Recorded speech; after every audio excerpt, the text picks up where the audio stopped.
আজকে প্রসঙ্গ উপপুরাণ। এই উপপুরাণগুলি ধর্মীয় সম্প্রদায় ভেদে 6 ভাগে ভাগ করা যায়, যথা বৈষ্ণব, শক্তি, শৈব, সৌর, গাণপত্য ও মিশ্র। বৈষ্ণব সম্প্রদায়ের মধ্যে পড়ে বিষ্ণু ধর্মোত্তর, বিষ্ণু ধর্ম, নারসিংহ, বৃহন্নারদীয় ও ক্রিয়াযোগসার উপপুরাণ। শক্তির মধ্যে পড়ে দেবী পুরাণ, মহাভাগবত, দেবী ভাগবত, ভগবতী পুরাণ, চণ্ডী ও কালিকা উপপুরাণ।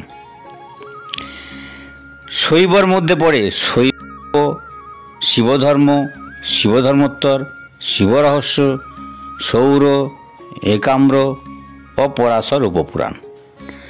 সৌরর মধ্যে পড়ে সাম্ব উপপুরাণ। গাণপত্যর মধ্যে পড়ে গণেশ ও মুদগল পুরাণ।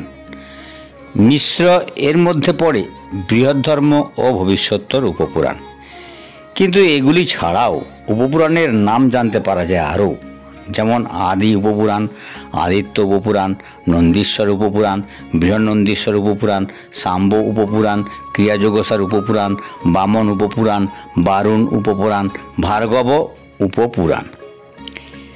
আবার একাম্র পুরাণের নামসূচিতে এই 18টি উপপুরাণের কথা জানা যায়, যথা বৃহৎ নারদীয়, বৃহৎ নারসিংহ, বৃহৎ নন্দী, নন্দীকেশর, বৃহৎ বৈষ্ণব, নারদীয়, গারুড়, আখেটক, একপাদ, আঙ্গিরসক, প্রভাসক, সাম্ব, দেবী, কালিকা, লীলাবতী, ভাগবত উপপুরাণ, মৃত্যুঞ্জয় উপপুরাণ ও একাম্র উপপুরাণ।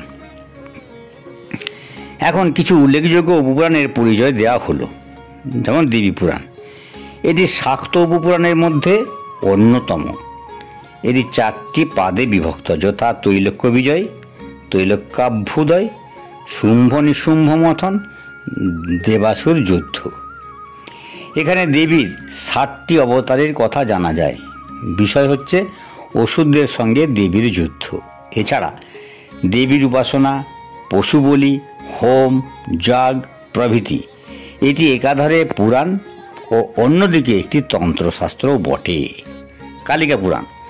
দেবীর দক্ষের কন্যারূপে জন্ম, শিবকে বিবাহ, দক্ষযজ্ঞে প্রাণত্যাগ, নরনারায়ণ উৎপত্তি, কামাখ্যা মাহাত্ম্য প্রভৃতি বিষয়ের উপর 91টি পরিচ্ছেদে বিভক্ত এই পুরাণ। এরপর মহাভাগবত।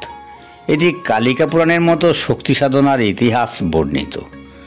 শিবশক্তিরূপা পরমা প্রকৃতির ভিন্ন ভিন্ন রূপে প্রকাশ, যেমন বিষ্ণু রাধা, ব্রহ্মা বাণী, শিব পার্বতী এবং কৃষ্ণ গঙ্গা। এছাড়া কৃষ্ণরূপে কালীর জন্মও বর্ণিত। এরপর দেবী ভাগবত। 12টি স্কন্ধ এবং 318টি পরিচ্ছেদ, আর আছে মোট 12,000 শ্লোক। মহালক্ষ্মী, মহাসরস্বতী ও মহাকালী রূপে নিত্যা যোগমায়ার আবির্ভাব, কুমারী পূজা, বিষ্ণুর অবতার কাহিনী, হরিশ্চন্দ্র কাহিনী সহ রাধাকৃষ্ণ তত্ত্ব পুরাণকার শ্রুতি, স্মৃতি ও তান্ত্রিক ধর্মের সমন্বয় সাধন করেন। বৃহৎ ধর্ম পুরাণ।